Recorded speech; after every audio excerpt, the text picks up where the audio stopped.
Hey guys, welcome to Magic Behind the Magic. This is a special edition, basically looking at a bit more detail at my 7-point checklist and how I use that to improve my website and also improve my bookings and just keep track of booking trends overall.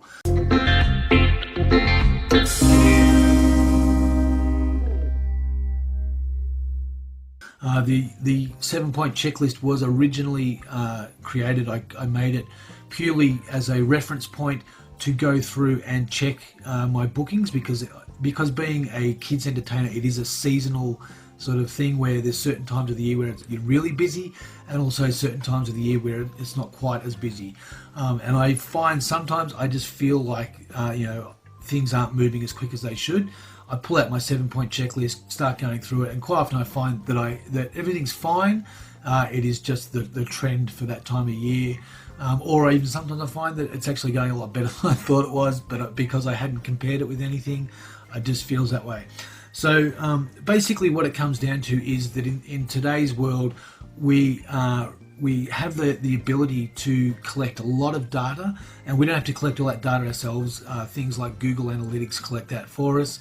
But we can get all those sort of areas and bring them all in. So the 7-point checklist is about getting all that information and then just lining it up and looking at it. And we're talking about taking, like 1 month at a time and looking at that over a few years. So the same month over the years, doing that, you find the trends, and that's what's important, because without trends, you don't know whether you're on top going forward, falling backwards, or anything like that. So yeah, basically that is what the 7-point checklist is about. And so like I said, I originally designed it to check my bookings and find any faults in my booking system. I use it now a lot as well, just for fixing my website and building things like that. So a lot of it comes down to Google Analytics, of course, but it's also just about finding where those little things are and being able to track it. So it goes through everything. It's obviously 7 points to check, but the first one is about collecting your own data, and that's probably the interesting thing here, is that I find that by collecting my own data, that's the information coming into my office.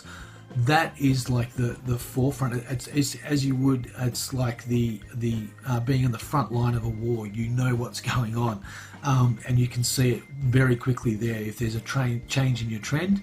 And then the rest of it from that point going down to Google Analytics and things like that is about just sort of going through and finding where that fault appears.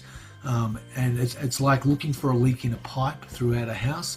You just need to trace it back until eventually you find where the broken pipe is. So yeah, that's what the 7-point checklist is about. If you want a copy of it, of course, you can just wait for the end of this video coming up soon, and on the end screen there is a link there. You can grab that, or of course you can go below here and there'll be a link in the notes. Don't forget to subscribe, and if you have any questions about it or want to discuss any other ideas, jump into the comments and let us know. I hope it's helped a bit, and I hope that you'll get something out of it. Cheers.